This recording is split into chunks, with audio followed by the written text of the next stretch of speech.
성경 말씀 사사기 15장 9절에서 20절입니다. 영상을 보시고 교독하시겠습니다. 중간에 좀 띄워 먹는 것도 있다는 것을 참조하시면서 교독하시겠습니다. 이에 블레셋 사람들이 올라와 유다에 진을 치고 레히에 가득한지라. 유다 사람들이 이르되 너희가 어찌하여 올라와서 우리를 치느냐. 그들이 대답하되 우리가 올라온 것은 삼손을 결박하여 그가 우리에게 행한 대로 그에게 행하려 함이로라 하니라. 유다 사람 3,000명이 에담바위 틈에 내려가서 삼손에게 이르되 너는 블레셋 사람이 우리를 다스리는 줄을 알지 못하느냐. 내가 어찌하여 우리에게 이같이 행하였느냐 하니 삼손이 그들에게 이르되 그들이 내게 행한 대로 나도 그들에게 행하였노라 하니라. 그들이 삼손에게 이르되 우리가 너를 결박하여 블레셋 사람의 손에 넘겨주려고 내려왔노라 하니 삼손이 그들에게 이르되 너희가 나를 치지 아니하겠다고 내게 맹세하나 하네. 그들이 삼손에게 말하여 이르되 아니라 우리가 다만 너를 단단히 결박하여 그들의 손에 넘겨줄 뿐이요 우리가 결단코 너를 죽이지 아니하리라 하고 새 밧줄 둘로 결박하고 바위 틈에서 그를 끌어내니라. 삼손이 레이에 이르되 블레셋 사람들이 레이로 나가며 소리 지를 때 여호와의 영이 삼손에게 갑자기 임하시니 그의 팔 위에 밧줄이 불탄 산과 같이 그의 결박되었던 손에서 떨어진지라. 삼손이 나귀의 새 턱뼈를 보고 손을 내밀어 집어들고 그곳으로 1,000명을 죽이고 이르되 나의 턱뼈로 두 더미를 쌓았으며 나의 턱뼈로 내가 1,000명을 죽였도다 하니라. 그가 말을 마치고 턱뼈를 자기 손에서 내던지고 그곳을 라맛 레히라 이름하였더라. 삼손이 신이 목욕하나 여호와께 이르되 주께서 주의 손을 통하여 이 큰 구원을 베푸셨사오나 내가 이제 목말라 죽어서 하늘을 밟으면 떨어지리이다 하니. 하나님이 레히에서 한 우묵한 곳을 터뜨리시니 거기서 물이 솟아나오는지라. 삼손이 그곳을 마시고 정신이 회복되어 소생하니 그러므로 그 샘 이름을 엔하코레라 불렀으며 그 샘이 오늘까지 레히에 있더라. 블레셋 사람의 때에 삼손이 이스라엘의 사사로 20년 동안 지냈더라. 아멘. 우리 다 같이 옆 사람을 축복하며 찬양하시겠습니다. 쉽게 힘을 얻고 주께 힘을 얻고 그 마음에 지옥의 대모가 있는 그대는 하나님의 축복의 사람이죠. 주는 그대를 너무 기뻐하시죠. 주의 집에 거하기를 사모하고 주를 항상 찬송하는 그대는 하나님의 축복의 사랑이죠. 주는 그대를 너무 사랑하시죠. 옆 사람을 축복하면서 그대 섬기는 아름다운 찬송 그대 헌신은 향기로운 기도 그대가 갚는 것 어디에서라도 주님의 이름 높아질 거예요. 멀리 있는 분들을 축복하면서 그대 섬기는 아름다운 찬송 그대 헌신은 향기로운 기도 그대가 갚는 것 어디에서라도 주님의 이름 높아질 거예요. 아멘. 이 자리에 앉으신 여러분들에게 하나님의 은혜와 사랑과 복이 넘치기를 주의 이름으로 축복합니다. 아멘. 오늘 공독한 말씀에 근거해서 부르짖는 자의 샘 엔하코레라는 제목으로 하나님의 말씀을 전하도록 하겠습니다. 블레셋 사람들이 이스라엘을 괴롭힌 게 몇 년이 된지 혹시 아시는 분 계십니까? 블레셋 사람들이 이스라엘을 괴롭힌 게 몇 년이죠? 40년 동안 블레셋을 괴롭혔다. 그렇게 말씀하고 있습니다. 자, 그런데 오늘 본문 20절 말씀 한번 보시면 이런 말씀이에요. 블레셋 사람의 때에 삼손이 이스라엘의 사사로 20년 동안 지냈더라. 그런 말이죠. 하나님께서는 삼손으로 하여금 40년을 맡기신 거예요.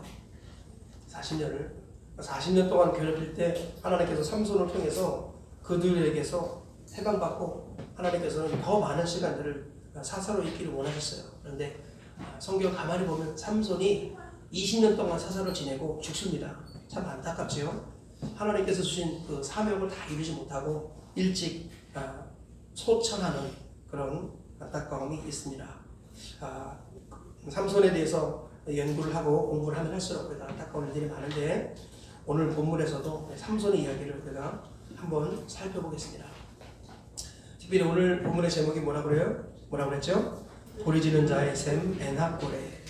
하나님께서 우리가 이 말씀을 너무나 잘 알고 있는 말씀인데 이 부르짖는 자의 샘 엔합고레 이런 관점을 가지고 오늘 삼손의 이야기를 살펴보도록 하겠습니다. 제가 삼손의 이야기를 읽고 또 묵상하고 하면서 인터넷으로 어떤 목사님의 설교를 들어보았습니다. 우리나라에서 존경받는 한 목사님의 설교를 들었는데 이 목사님이 경험담을 책을 통해서 경험한 이야기죠. 직접 경험한 건 아니지만 책을 통해서 경험한 이야기를 말씀해 주셨어요. 오늘 일본에 유명한 목사님 계시답니다. 유명한 목사님 계시는데 이 목사님의 성도들 중에 아주 신실한 성도가 몇 명 있답니다. 그런데 놀라운 건 뭐냐면 그 신실한 성도의 가족 중에 야쿠자가 있다는 거예요. 야쿠자가 말하면 우리식으로 말하면 뭐예요? 건달, 깡패, 야쿠자가 있는 거예요. 근데 일본의 야쿠자는 우리나라도 유명하지만 되게 유명하대요. 지금도 일본의 야쿠자는 유명하다고 합니다. 그래서 이 야쿠자가 있는데 너무 그 야쿠자와 결혼한 그 자매분이 너무나 신실해가지고 그 야쿠자를 전도하기로 목사님이 생각을 했습니다. 그래가지고 그 야쿠자를 만나러 갔어요. 아주 어디서 만나자고 목사님이 정중하게 부탁을 해서 그 야쿠자가 나와서 자기 아내랑 나왔는데 아주 고급 식당에 음식을 준비해놓고 서로 만났습니다. 그런데 악수를 딱 하는데 그 야쿠자의 손에 이제 새끼손가락이 없는 거예요. 일본 야쿠자들에게서 손가락이 없는 사람들이 보면 다 비켜간대요. 길이 막혔는데 야쿠자가 손을 탁 이렇게 보여가지고 손가락이 하나 없어진 걸 딱 보여주면 마치 소방차나 뭐 경찰차가 지나가듯이 사람들이 다 비켜준답니다. 손가락 없는 야쿠자는 그 야쿠자의 세계에서도 이렇게 정말로 깊이 들어간 사람을 말한다는 거예요. 그런데 그 목사님이 그 야쿠자와 인사를 하는데 한쪽 새끼손가락이 없는 거예요. 아주 이 목사님이 긴장을 하더라고요. 이 사람이 정말 무서운 야쿠자구나. 그런데 처음부터 끝까지 이 야쿠자가 얼마나 젠틀한지, 얼마나 다정다감하고, 얼마나 친절하고, 얼마나 교양이 풍부하고, 얼마나 예의가 많은지 목사님이 충격을 받았답니다. 그리고 정말 대화를 나누는데 처음부터 끝까지 너무 인격적이더라는 거예요. 그래서 전도할 만한 틈이 하나도 보이지 않더라는 거예요. 그리고 마지막에 인사를 하는데 이 목사님이 전도할 목적을 만나는데 전도할 틈이 보이지 않는 거예요. 그러면서 마지막에 헤어지는데 이 야쿠자가 원래 목사님이 초청했기 때문에 목사님이 대접하려고 그랬는데 이 야쿠자가 굳이 굳고 반대하면서 자기가 밥값까지 다 지불하더라는 거예요. 그래서 목사님이 야쿠자를 만나고 돌아와서 야쿠자를 전도하러 왔다고 야쿠자에게 전도 당할 뻔했다고 목사님이 그런 글을 쓰셨다는 거예요. 그러면서 참 자기 마음속에 목사님이 그 글을 쓰면서 자기 마음속에 자기는 야쿠자가 이렇게 멋있는 모습을 갖고 있다는 걸 처음 알았다. 그러면서 야쿠자에게 반했다. 그런 글을 썼어요. 그러면서 이 목사님이 하신 내용이 뭐냐면은 사실은 우리 그리스도인들이 무엇을 가지고 다른 사람을 전도할 것인가? 그죠? 만약에 그럼 조심해야 됩니다. 우리의 삶의 윤리와 도덕 이것을 가지고 이것이 기준이 되어서 다른 사람을 전도한다. 그러면 반드시 벽에 부딪힙니다. 우리가 어떤 재산이 많다. 하나님께서 물질의 복을 많이 주셨어요. 그 물질의 복 받은 것을 근거로 해서 복음을 전하면 언젠가 반드시 막힙니다. 왜냐하면 더 많은 복을 바꾸는 사람이 우리 주변에 널려 있거든요. 예를 들어서 내가 무슨 기도하다가 병이 나았다. 물론 이것도 중요한 간증거리겠지만 이것이 핵심이 되고 중심이 되면 안 되는 거예요. 그죠? 다른 종교에서도 치유의 역사가 있더라라는 거예요. 그래서 우리가 다시 한번 생각해 볼 필요가 있습니다. 우리가 무엇에 근거해서 자신감을 가지고 전도하려고 하는가?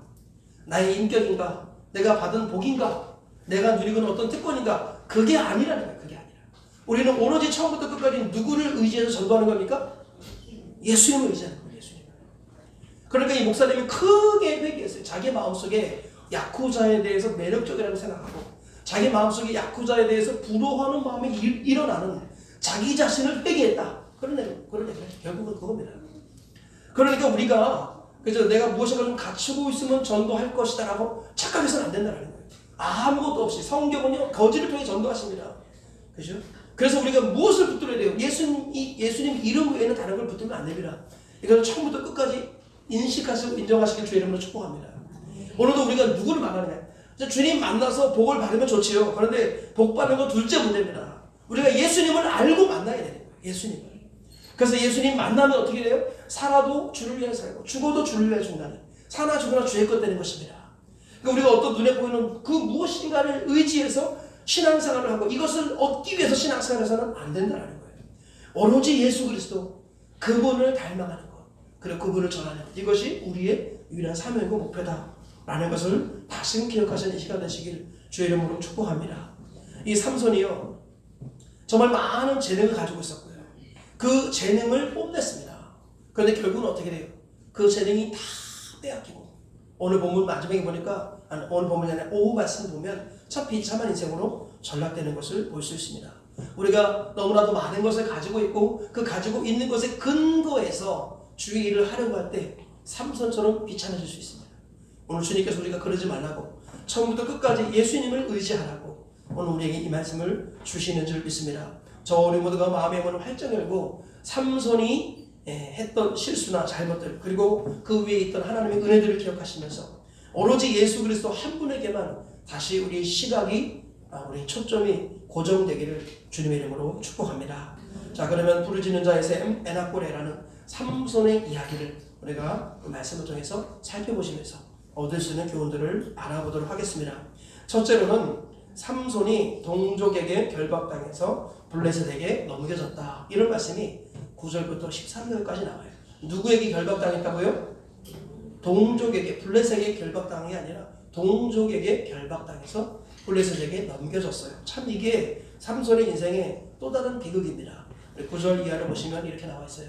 이에 블레셋 사람들이 올라와 유다에 진을 치고 레히에 가득한지라 유다 사람들이 이르되 너희가 어찌하여 올라와서 우리를 치느냐 그들이 대답하되 우리가 올라온 것은 삼손을 결박하여 그가 우리에게 행한 대로 그에게 행하려 함이로다 한지라 유다 사람 3,000명이 에단 바위틈에 내려가서 삼손에게 이르되 너는 블레셋 사람이 우리를 다스리는 줄을 알지 못하느냐 내가 어찌하여 우리에게 이같이 행하였느냐 하니 삼손이 그들에게 이르되 그들이 내게 행한 대로 나도 그들에게 행하였노라 하니라 그들이 삼손에게 이르되 우리가 여기서 말하는 그들이 유대인을 말하는 거예요. 유대인들이 삼손에게 이르되 우리가 너를 결박하여 블레셋 사람의 손에 넘겨주려고 내려왔노라 하니 삼손이 그들에게 이르되 너희가 나를 치지 아니하겠다고 내게 맹세하라 하매 그들이 삼손에게 말하여 이르되 아니라 우리가 다만 너를 단단히 결박하여 그들의 손에 넘겨줄 뿐이요 우리가 결단코 너를 죽이지 아니하리라 하고 새 밧줄 둘러 결박하고 바위틈에서 끌어내니라. 네, 한마디로 말하면 지금 삼손이 여러 가지 사건들이 있었죠. 딥나에 내려가서 한 여자와 결혼했어요. 부모가 반대했음에도 불구하고 결혼했다가 가정이 파탄나고 자기 장인과 자기 아내는 다 죽임을 당했어요.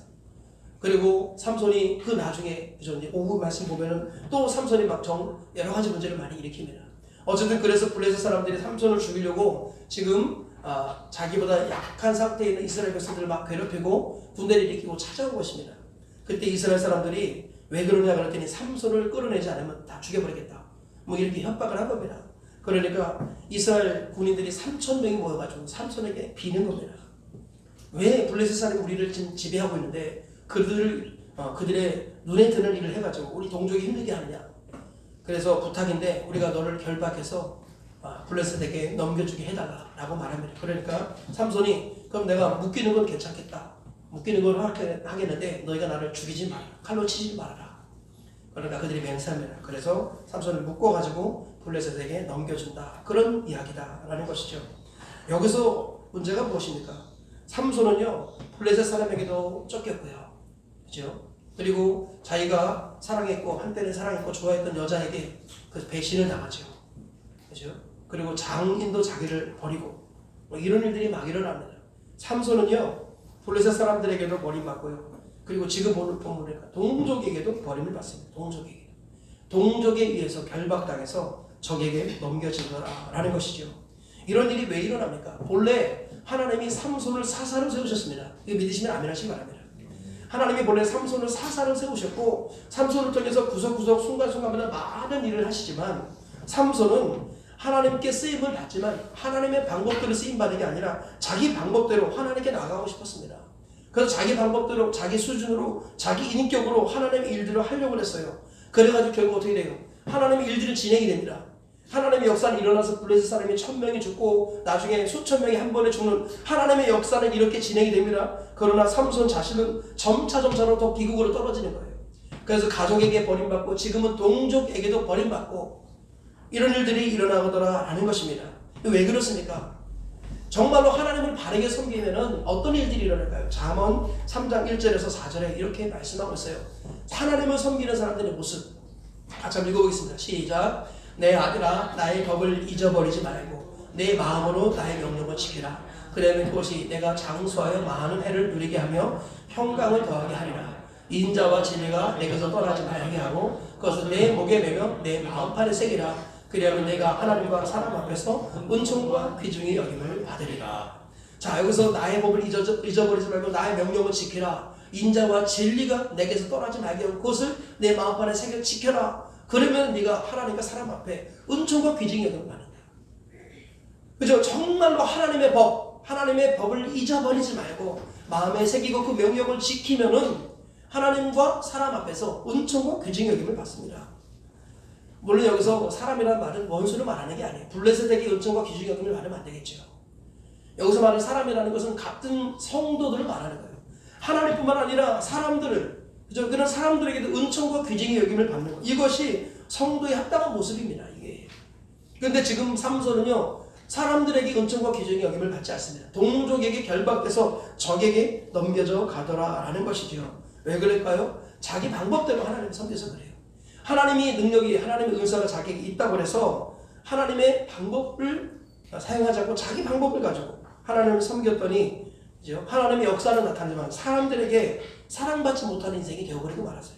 그래서 동족에게 결박당하는, 그래서 대적에게 넘겨지는 이런 일들이 일어나게 된 것입니다. 로마서 14장 17절 18절을 한번 읽어볼까요?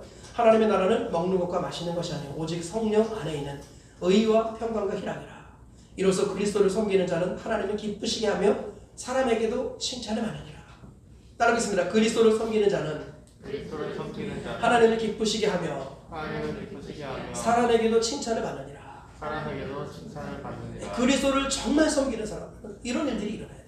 하나님을 기쁘시게 하고 사람에게도 칭찬을 받고, 이것이 성경적인 그리스도인의 모습이라는 거예요. 그래서 하나님은 두기고 같은 사람을 너무너무 좋아하세요. 모두에게 사랑을 받는 사람, 두기고. 그래서 두기고에서는 사도 바울이 너무 두기고가 귀해서 2번이나 소개하고 있습니다. 에베소서 6장을 보시면 이런 말씀이 있어요. 나의 사적인 정황, 곧 내가 무엇을 하는지 너에게 알리려 하노니 사랑을 받은 형제여 주 안에서 신실한 일꾼인 두기고가 모든 일을 너에게 알리리라. 나의 사적인 모든 정황들을 편지에 기록할 수가 없으니까 내가 두기고에게 나의 사적인 모든 것들을 다 맡겼다. 내 속 깊은 이야기를 두기고에게 다 얘기했다. 그가 나의 사적인 정황을 여러분들에게 알려줄 것이다. 편지의 내용 말고. 그러는 거예요. 자기 속 얘기를 두기고에게 다 쏟아넣었습니다.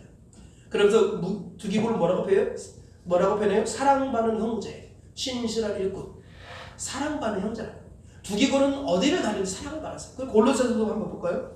골로새서 4장 7절 보니까 두기고가 내 사정을 다 너에게 알려주리니 그는 사랑을 받는 형제예요. 신실한 일꾼이에요. 주 안에서 함께 정의된 자라. 사랑받는 형제 두기고, 하나님은 우리가 어디를 가는지 이런 사람이 되기를 기뻐하신다라는 것입니다. 이런 사람이 두기고뿐만 아니라 백부장 고넬료 같은 사람도 그런 사람이었어요. 사도행전 10장 22절 보니까 고넬료가 보낸 종들이 베드로에게 말할 때 이렇게 말을 해요. 고넬료의 종들이 대답하되 백부장 고넬료는 의인이요 하나님을 경외하는 사람이라 유대의 온 족속이 칭찬하더니 그가 거룩한 천사의 지시를 받아 당신을 그 집으로 청하여 말을 들으려 하느니라 한데, 이거는요, 이 백부장 보내려가 종들에게 줬던 말이 아닙니다. 종이 스스로 보기에 자기 주인 백부장은 하나님을 경외하고 모든 유대인들에게 칭찬받는 사람입니다. 그렇게 말하는 것을 볼 수 있습니다. 정말로 하나님을 섬기는 사람들은 이와 같은 모습으로 살기를 우리 주님은 원하신다는 거예요.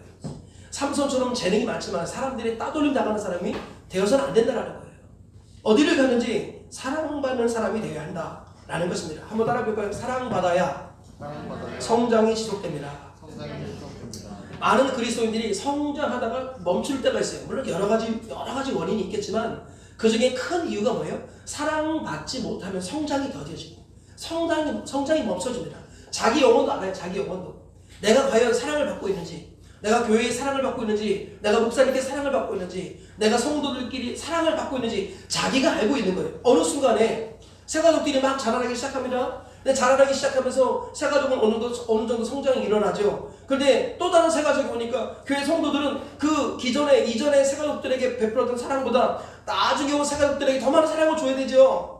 그러니까요, 사랑받는다는 느낌을 못 받는 순간에 먼저 새가족된 사람이 성장이 멈추는 경우들이 종종 있습니다. 그죠? 우리 첫째가 사랑받았는데 둘째가 태어나니까 첫째가 질투해서 이상해지는 거랑 비슷한 것 같아요.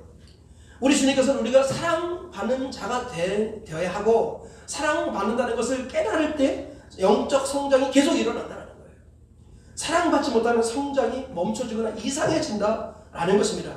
그러므로 어디를 가는지, 그죠? 하나님뿐만 아니라 사람에게도 사랑받는 자가 되기를 결단하는 하나님의 사람이 되어야 합니다.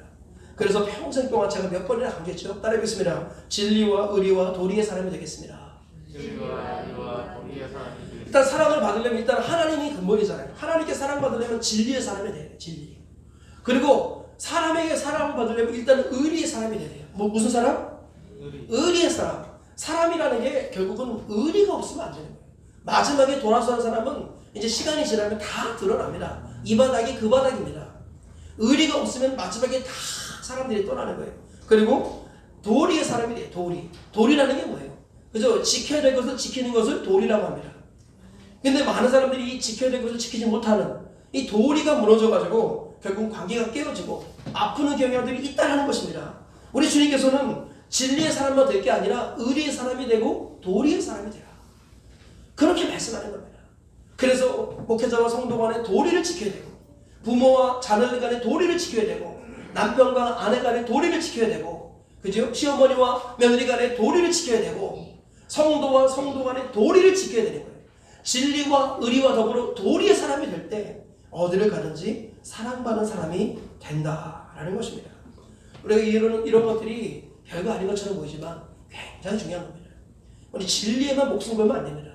진리에 목숨 걸고 뿐만 아니라 의리와 도리의 사람이 될 때 진리 안에서 더 많은 성장이 일어난다는 거예요. 우리가 이런 원리를 꼭 깨달으시면서 각자의 삶에 합당한 적용이 있어야 되겠습니다. 내가 진리를 붙들고 있는가? 내가 의리의 사람이 되고 있는가? 내가 도리를 지키고 있는가? 이것을 항상 주 안에서 점검하시고 저와 우리 모두가 진리와 의리와 도리의 사람 되어서 삼손처럼 동족에게 결박당하는 인생이 아니라 모든 사람들에게 은총과 귀중한 여김을 받고 사랑받아서 성장이 지속되는 우리 모두가 되시기를 주님의 이름으로 축복합니다. 두 번째로 삼손의 이야기를 보면 삼손이 블레셋을 물리치고도 물이 없어서 죽게 되었다, 그런 표현들이 나와요. 블레셋을 1000명을 죽이고도, 혼자서 1000명 죽이고도 물이 없어서 죽게 됐다는 거예요. 이게 뭐예요? 하나님의 은혜가 없으면 한순간도 살 수 없다, 그런 말이죠. 14절부터 제가 읽어볼 테니까 들어보세요. 삼손의 레히의 이름에 블레셋 사람들이 그에게로 마주 나가며 소리 지를 때 여호와의 영이 삼손에게 갑자기 임하심에 그의 팔 위에 밧줄이 불탄 삼과 같이 그의 결박되었던 손에서 떨어진지라. 삼손이 나귀의 새 턱뼈를 보고 손을 내밀어 집어들고 그곳으로 1000명을 죽이고 이르되 나귀의 턱뼈로 한 더미 두 더미를 쌓았으며 나귀의 턱뼈로 내가 1000명을 죽였도다 하니라. 그가 말을 마치고 턱뼈를 자기 손에서 내던지고 그것을 라맛 레히라 이름하였더라. 삼손이 심히 목말라 여호와께 부르짖어 이르되 주께서 종의 손을 통하여 이 큰 구원을 베푸셨사오나 내가 이제 목말라 죽어서 할례 받지 못한 자들의 손에 떨어지겠나이다 하니. 네, 지금 뭐예요? 삼손이 맨손에 이제 나귀 턱뼈 이거 잡고 1000명을 때려 죽였어요. 제가 전에도 말씀드렸지만 제가 영화를 봤습니다. 삼손 영화를 한번 시청해 볼 필요가 있어요. 한 15세 이상. 삼손 영화를 보면은 이 삼손이 정말 나귀토끼로 사람을 1000명을 잡는 장면이 나오는데 영화를 잘 찍었어요. 삼손이 이제 혼자니까 벽이나 이렇게 바위 같은 데 어디 딱 서요. 기대 쓰고 적들이 막 찾아와요. 그냥 정말로 정말 중국 영화처럼 이렇게 액션과 과장된 액션 이런 게 없어요. 그냥 그야말로 죽이려고 완전히 막 달라붙어서 차고로 막 찍는데 삼손이 벽에다 대고 등에다 대고 나귀토끼로 한 대 치니까 그냥 다 쓰러지는 거예요. 근데 그걸 너무 잘 찍었어요. 저럴 수도 있겠구나. 정말 그렇게 해서 혼자 1000명을 해치우는 그런 영화를 제가 본 기억이 아직도 생생합니다. 참으로 놀라운 일들이죠. 혼자서 블레셋 군인, 무장한 군인 1000명을 나귀토끼로 죽였습니다. 얼마나 위대합니까? 그런데 아무리 위대하고 아무리 뛰어난 일을 했다 할지라도 하나님이 은혜를 거두어 가시면 살 수 없어요. 그죠? 물 한 모금 없어가지고 지금 죽을 지경에 있던 지금 처해졌다라는 것입니다. 이것이 우리 인간의 본성이라는 거예요. 하나님이 들어 쓰실 때 엄청난 일들이 일어나지만 우리 자신의 수준은 뭐예요? 하나님이 들어 쓰시니까 되는 거지 나 자신은 물 한 모금 없으면 죽는 인생이라는 거예요. 하나님 그 코에서 생기를 거두어가 버리시면 그냥 끝장인 겁니다. 내가 많은 일을 했다고 해서 내가 큰 사람이냐 착각해서는 안 된다는 거예요. 오늘 본문에도 보니까 여호와의 영이 삼손에게 갑자기 임하셨다고 그랬죠. 하나님의 목표는 블레셋을 제거하는 겁니다. 하나님을 대적하여 높아진 블레셋 사람들을 제거하는 게 하나님의 목표였어요. 그래서요 삼손은 그냥 막 들어쓰시는 건데 삼손이 하나님과 교제 속에서 인격적으로 하나님께 쓰임받는 게 아니라 마치 그냥 도구처럼 쓰임받는 거예요. 도구처럼 쓰다가 버림받는 느낌. 하나님이 아무리 말씀해도 삼손이 안 들으니까 그저 하나님께서 그냥 삼손에게 묻지도 않아서 갑자기 막 성령을 주셔가지고 능력이 나타나게 하시는 거예요. 삼손에게 좋은 게 아닙니다. 사무엘을 보세요. 사무엘 문제가 있을 때 하나님께 기도하면 하나님이 다 응답해 주시고 알려주셔가지고 하나님 그럼 너무 힘든데요? 너무 두려운데요? 그럼 이렇게 해라 저렇게 해라. 하나님이 이렇게 인격적으로 말씀해 주시는데 삼손에게 그러지 않는 거예요. 아무리 말을 해도 못 알아들으니까 하나님의 구원을 위해서 삼손을 사용하시되 그저 마지막에 삼손이 이대로 가다가 버림받을 지금까지 가는 겁니다. 하나님께 쓰임을 그렇게 받으면 안 돼요. 하나님께 인격적으로 교제를 나눠야 되는데 그게 아니라는 거죠. 삼손은 자기 잘난 맛에 촬영하고 노래까지 합니다. 그러고서 지금 목이 말라서 죽을 지경에 처했다. 이렇게 말하는 거예요. 이게 우리 인생이라는 거예요. 우리 찬양 한번 해볼까요? 은혜 아니면 살아갈 수 없네. 호흡마저도 다칠 것이니. 뒷코드로 한번. 우리 가사 한번 띄워주시면 모르겠어요. 은혜 아니면 살아갈 수 없네. 한번 찬양해 보겠습니다. 우리 저는 미리 말씀드린다는 게 깜빡했어요. 한번 찬양 우리 가사 외우죠? 한번 불러보겠습니다.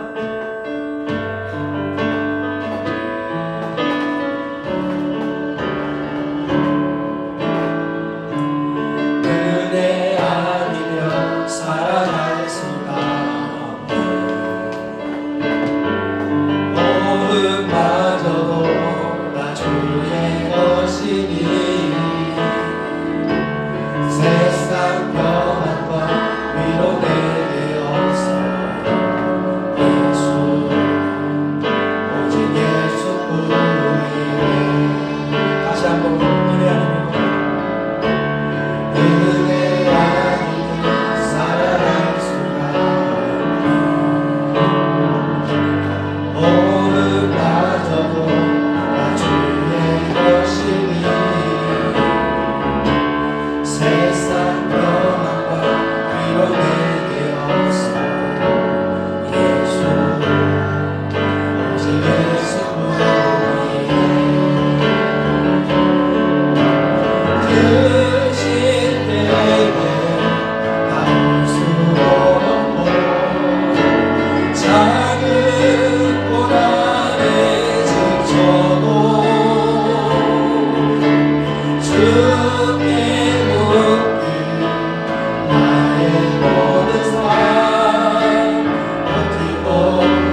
호흡마저도 주의 것이다 라는 고백.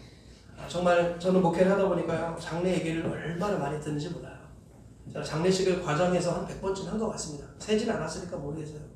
정말 결혼식보다 장례식을 훨씬 더 많이 치렀습니다.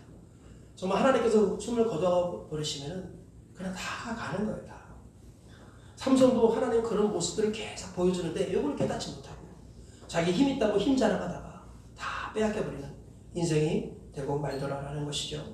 우리는 하나님이 거둬버리시면 한순간에 사라질 인생이라는 것을 처음부터 끝까지 인식하고 인정해야 됩니다. 그죠? 그래서 평생 은혜에 보답하는 마음으로 감격하며 살아야 되고, 고난이 있더라도 하나님의 크신 계획이 있는 거예요. 그래서 그냥 견디고 버티는 겁니다. 그죠? 하나님께서 때가 참에 그 은혜가 헛되지 않아서 우리에게 다 복으로 갚아주십니다. 사도 바울은 그런 마음으로 평생 살았어요. 고린도전서 15장 10절을 제가 개인적으로 참 평생 붙드는 말씀입니다. 같이 한번 다시 읽어볼까요? 시작. 그러나 내가 나된 것은 하나님의 은혜로 된 것이니 내게 주신 그의 은혜가 헛되지 아니하여 내가 모든 생각보다 더 많이 수고하였으나 내가 하는 것이 아니요 오직 나와 함께 하신 하나님의 은혜로라. 사도 바울은 자기가 전과 몸이라는 것을 알고 있습니다. 스데반을 죽이는 일에 앞장섰던 죄인 중에 괴수라는 것을 알고 있는데 그러한 나를 하나님이 사도로 불러주신 거예요. 그래서 살인자가 사도가 된 것은 하나님의 은혜입니다. 그래서 그 은혜가 헛되지 않게 하려고 최선을 다해서 모든 어떤 사도들보다 더 열심히 뛰었다. 그런데 그것도 내가 하는 것이 아니라 하나님의 은혜 때문에 가능했다. 이렇게 고백을 하더라라는 것이죠. 삼손의 삶을 보면서 우리가 반면 교사로 삼아야 합니다. 아무리 혼자서 1000명의 적군을 때려 눕혔다 할지라도 하나님이 물 하나 걷어가시고 호흡 하나 걷어가시면 아무것도 아닌 것입니다. 이것을 일찍부터 깨닫고 미리 깨닫고 하나님의 은혜를 붙들며 평생 은혜에 반응하고 은혜에 감사하면서 은혜가 헛되지 않도록 끝까지 버티고 견디는 하나님의 사람들 다 되시고 마지막에 하나님의 은혜로다 고백할 수 있는 우리 모두가 되시길 주의 이름으로 축복합니다. 마지막 세 번째로 삼손의 부르짖는 자의 셈 에나골의 삼손의 이야기를 통해서 얻을 수 있는 교훈이 무엇이냐면 삼손이 하나님께 부르짖자 샘을 터뜨려 주셨다는 거예요.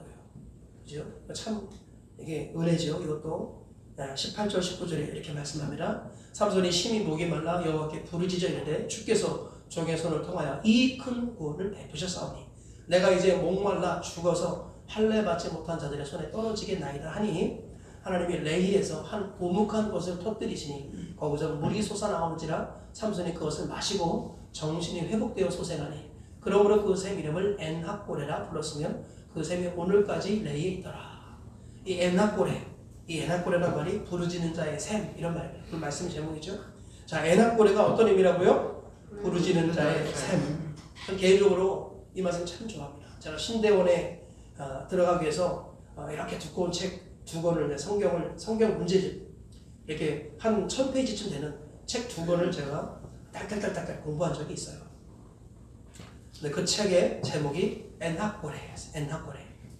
그래서 부르짖는 자의 샘 엔하골레. 저는 이 말을 잊지 못합니다. 항상 돌아보면 삶의 자리에서 항상 저는 기도하며 살아왔던 것 같아요. 평생 기도하며 살아왔고 하나님 앞에 부르짖어서 하나님께서 우묵한 곳에서 샘을 터뜨리시는 이런 일들을 경험한 적이 저는 여러 번 있었습니다. 성경은 말씀합니다. 누구든지 주의 이름을 부르는 자는 구원을 받는다. 하나님은 자기를 부르는 모든 사람에게 부유하시도다. 로마서 10장 12절 13절 말씀을 같이 읽어보겠습니다. 시작. 유대인이나 헬라인이나 차별이 없습니다. 한 분이신 주께서 모든 사람의 주가 되사 그를 부르는 모든 사람에게 부유하시도다. 누구든지 주의 이름을 부르는 자는 구원을 받으리라. 자, 우리가 이론적으로 하나님께 응답받으려면 회개 기도가 우선입니다. 자, 이론적으로 하나님께 응답받으려면 뭐가 우선이라고요? 회개가 우선이에요. 회개. 일단 죄를 용서받아야 뭐 있을 거 아니에요. 그런데 성경을 보면요, 이론으로는 이해하지 못하는 부분이 많아요. 지금 삼손이 여자에게서 넘어가고 이제 이 사건 이후에 이렇게 구원받고 나서도 나중에 보세요. 삼손이 또 무슨 실수를 저지르나 무슨 실패를 또 겪나 그냥 계속해서 삼손의 이미지를 다 추락시키는 이런 일들을 계속 반복합니다. 그런데 놀라운 건 뭐예요? 하나님이 그래도 부르짖으면 들으신다는 거예요. 그러니까 여러분들 이론도 중요합니다. 우리가 일반적으로 하나님께 응답받기를 원하면 생각나는 일을 다 회개하고 기도해야 되는데 급할 때나 정신없을 때나 죽겠다 싶을 때는 뭐 다 필요 없어요. 무조건 하나님 살려주세요. 그러면 되는 겁니다. 그럼 하나님이 에나꼴의 샘을 터뜨려 주시는 겁니다. 부르짖는 자의 샘을 터뜨려 주시는 거예요. 하나님은 누구든지 간에 자기를 부르는 모든 자에게 부유하십니다. 정말로 누구든지 주의 이름을 부르면 하나님 구원을 주시는 분이라는 거예요. 우리가 이것을 믿고 살아와야 된다는 것입니다. 여러분, 저는 하나님의 은혜를 생각할 때마다 참 하나님의 은혜는 부작용이 없구나. 우리가 이 사람에게 도움을 구하면 반드시 문제가 생깁니다. 사람을 찾아가고 사람이 먼저가 되면 희한하게 뭔가 좀 뒤끝이 안 좋아요. 그죠? 저는 개인적으로 뭐 이렇게 뚝딱뚝딱 만드는 걸 좋아합니다. 제가 중학교 때 목공 대회에 나가서 경기도에서 광명시에서 1등 했습니다. 광명시 대회에서 제도하고 목공 대회를 학교 대표로 나가서 석 달 동안 수업도 듣지 않고 학교 대표로 시 대회에서 목공 대회를 나갔어요. 제도를 하고 그 제도하는 걸 바탕으로 해서 이렇게 톱질해가지고 만드는 거예요. 제가 나무 상자 하나 만들어가지고 제가 1등상을 탔습니다. 장학금도 타고 그리고 그렇게 하나님 석 달 동안 수업 빠지고 제가 했는데 그 기말고사 때 정말 혼자 열심히 공부해가지고 그 성적도 떨어지지 않았어요. 하여간 많은 일들이 있었어요. 저는 뚝딱뚝딱 만드는 걸 좋아합니다. 제가 목사지만 예수님처럼 목수적 기질이 좀 있습니다. 저희 집에 오시면 알겠지만 제가 이렇게 혼자 만든 이런 게 있어요. 제가 이렇게 선반 같은 거 이런 거 제가 만들고 테이블 같은 거 제가 만들고 우편함도 제가 만들었어요. 그래서 만들어 놓고 딱 걸어놨더니 그 근처에 일하시는 분이 이거 몇만 원이면 사는데 왜 고생가지고 만드냐고. 근데 그게요, 벌어진 나무를 잘라가지고 뭐 하나 만들어 놓은 그 기분이 좋습니다. 저는 지금 건축 현장을요 거의 매일 한두 번씩 갑니다. 매일 한두 번씩 갑니다. 왜냐하면은 일이 잘 되고 있거든요. 근데 저는요 이 막 이렇게 뚝딱뚝딱 만드는 걸 보는 게 재밌어요.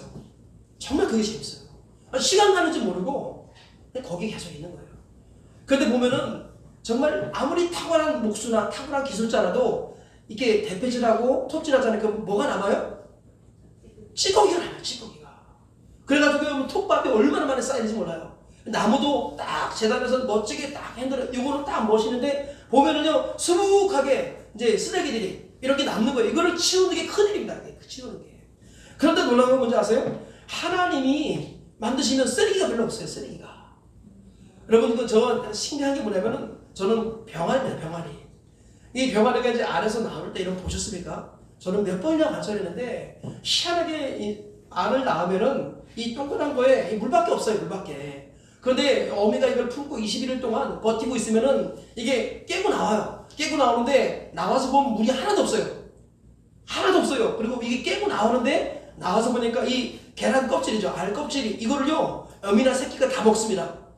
그래가지고 하나님이 만들어 놓은 병아리는 이게 쓰레기가 없어요. 쓰레기. 그리고 똥이 나오면 그 똥은 뭐예요? 다 거름이 되는 거예요. 거름이. 하나님께 맡기면은 부작용이나 후유증이 없어요. 사람이 만들면은 아무리 잘 만들어도 희한하게 뭔가 문제가 생기고, 그죠? 아무리 IT, BT가 발달해도 지금 세계는 점차 좀 더 어려워집니다. 지금 전기차가 대세라고 해서 전기차가 나오면 환경 오염이 끝날 것이다. 그렇게 보는 게라도 맞죠? 그래서 디젤보다 나을지 모르겠어요. 그런데 그 전기를 만드는 과정에서 또 탄소가 소모된다는 거예요. 그래서 별로 다르지 않다. 이렇게 보는 사람들도 있습니다. 사람이 하는 거는 부작용과 후유증이 한계가 있어요. 항상. 그러나 하나님은요. 천국에 쓰레기통이 없습니다. 그죠? 하나님 앞에는 부작용이 없는 거예요. 하나님께 도움을 구하고 하나님께 부르짖고 하나님께 나아가면 하나님은 반드시 합력하여 선을 이루십니다. 그래서 우리가 보기에 쓰레기 같아 보이는 것들도 다 쓰이게끔 만드시는 하나님의 기적이 일어난다는 거예요. 여러분들은 이제 아시는 분 아시겠지만 2021년 3월 6일 지난 3월 6일 조선일보 인터넷 신문에 나왔어요. 이게 극동방송에서 보낸 건데 조선일보에서 아마 인용했던 것 같아요. 전두환 전 대통령의 차남 전재용 씨 이야기 들어보셨습니까? 와, 저는 너무 감동받았어요. 이 전재용 씨가 이제 자타가 공연하는 죄인이라고 생각하고 있는 사람이에요. 자기가 쭉 읽어보면 제가 이제 다 외우지 못하겠는데 400억 정도인가? 하여간 이게 벌금을 받았어요. 그래서 400억을 못 내가지고 1억 얼마만 내가지고 감옥에서 2년 8개월 동안 하루에 6시간인가 9시간인가 일을 했는데 그 하루에 일하는 값을 한 800만 원씩 쳤대나요? 40억을 선고받고 400만 원. 하루 일당이 400만 원. 그래서 그 일당 400만 원을 계상해가지고 2년 몇 개월 동안 감옥에서 살다가 나왔어요. 전재용 씨 이 사람이. 전두환 전 대통령의 아들이죠. 그리고 전두환 전 대통령의 신앙은 뭐죠? 그분이 어디에 숨어 있었죠? 나중에? 백담사에 있었잖아요. 이 사람은 독실한 불교 신자예요. 그런데 이제 이 김장한 목사님이랑 인터뷰하는 거지. 이게 사진으로 나왔어요. 그리고 글도 나왔는데 이 사람이 이제 이 감옥에서 이제 회사에 갔다가 출근하러 나갔다가 그 즉시 붙잡혀가지고 2년 6개월인가 8개월 감옥에 있었던 거예요. 출근하러 갔다가 붙잡혀 감옥에서 살았어요. 근데 감옥에 들어가는데 정말 신기한 게 한 사람이 찬송가를 부르는데 노래를 너무 못 부르대요. 노래를 너무 못 부르더래요. 그런데 희한하게 그 정말 너무 못 부르는 그 노래를 들으면서 그렇게 눈물이 쏟아지더라고요. 그렇게. 그래서 거기서 하나님을 다시 만났어요. 이 사람이 전재용 씨가 저는 처음 알았는데 독실한 신자예요. 이 사람이 주일 성수와 11조 새벽 기도까지 다 하는 사람이었어요. 그런데 이제 이런 문제가 터진 거예요. 그래가지고 어쨌든지 간에 뭐 다른 건 다 둘째치고 저희가 이 사람이 옳다 그러다 이런 얘기 하는 거 아닌 거 아시죠? 제가 말씀드리고 싶은 건 뭐냐면 어쨌든 감옥에 들어가는데 거기서 누가 노래를 너무 못 부르 정말 음치래요. 음치 노래를 너무 못 부르는데 그 가사에 감동받고 눈물이 펑펑 쏟아지고 거기서 회개하고 하나님을 만났답니다. 그리고 거기서 기도생활 하다가 은혜를 받고 나서 이 사람이 자꾸 감동이 와가지고 이번에 신학대학원에 들어갔습니다. 신학대학원에. 근데 이제 신학대학원에 이제 출소하고 나서 기도생활하고 은혜생활 하다가 신학대학원에 들어가게 되는데 제일 반대한 사람이 아내였답니다. 아내. 그 아내가 했던 말 인터뷰 기사를 보니까 여보 우리는 전 국민이 다 아는 죄인이라. 우리가 조용히 예수 믿어야지. 신학교 갔다가 이 소문 나면은 하나님께 큰 누가 된다. 당신 절대로 신학하면 안 된다. 그런데 자기 마음속에 전재용 씨는 자기 마음속에 자꾸 하나님 감동을 주시고 그렇다는 거예요. 그래가지고 어떻게 해야 될까 고민하다가 자기 아버지에게 찾아가서 얘기했다는 거예요. 자기 아버지 그 유명한 전두환 전 대통령. 그분이 지금 이모저모로 몸이 안 좋아서 집에 이제 많이 칩고하고 있다고 하는데 이분이 이제 뭐 신앙이 뭐 없다고 할 수 있잖아요. 근데 어쨌든 제가 부모님께 말씀드리고 허락을 받아야 된다고 해가지고 아버지 어머니에게 말했대요. 그랬더니 깜짝 놀랐대요. 아버지 어머니가 박수를 치면서 환영하더라고요. 그러면서 뭐라고 하냐면 아들아 잘됐다. 네가 반드시 목사가 돼가지고 교회를 하나 차려라. 그러면 그 교회 우리 가겠다. 그래가지고 이 전재호 씨가 거기서 확신을 받았대요.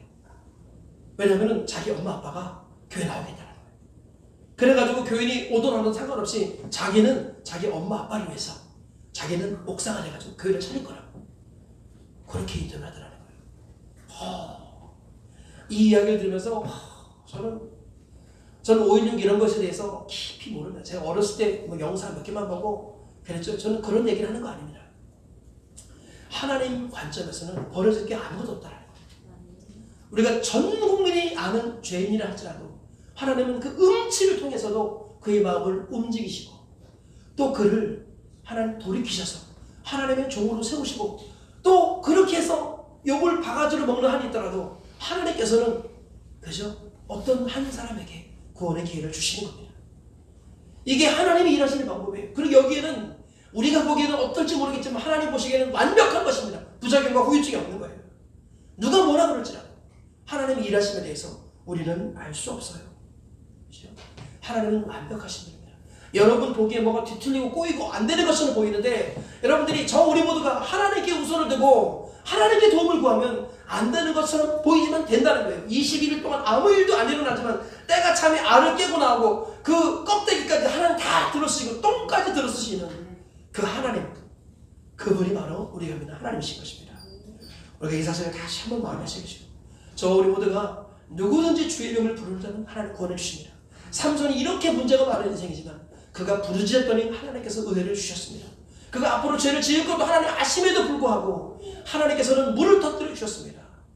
우리가 이 사실을 기억하시고 우리가 부족하고 모자라지만 자타가 공연하는 문제 많은 인생이지만 하나님께 도움을 구하고 하나님께 부르짖을 때 하나님은 완벽한 손을 이기신다는 이 사실을 다시 한번 마음에 새겨주시길 축복합니다. 그래서 모든 것 쓰레기가 하나도 없게 하시는 존귀하신 하나님께 날마다 영광을 돌리며 사시다가 평안의 천국 가시는 우리 모두가 되시길 주의 이름으로 축복합니다. 말씀의 결론을 맺겠습니다. 오늘 부르짖는 자의 샘 엔하골에 이 말씀을 가지고 하나님의 말씀을 전했습니다.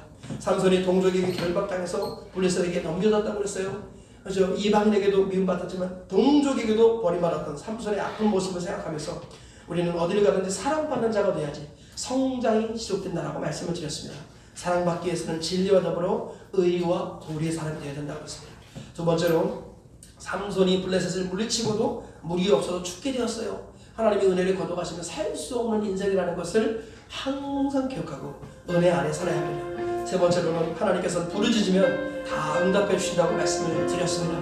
우리 다 같이 들은 말씀 생각하시면서 다 같이 한번 주의 이름 부르고 기도하겠습니다.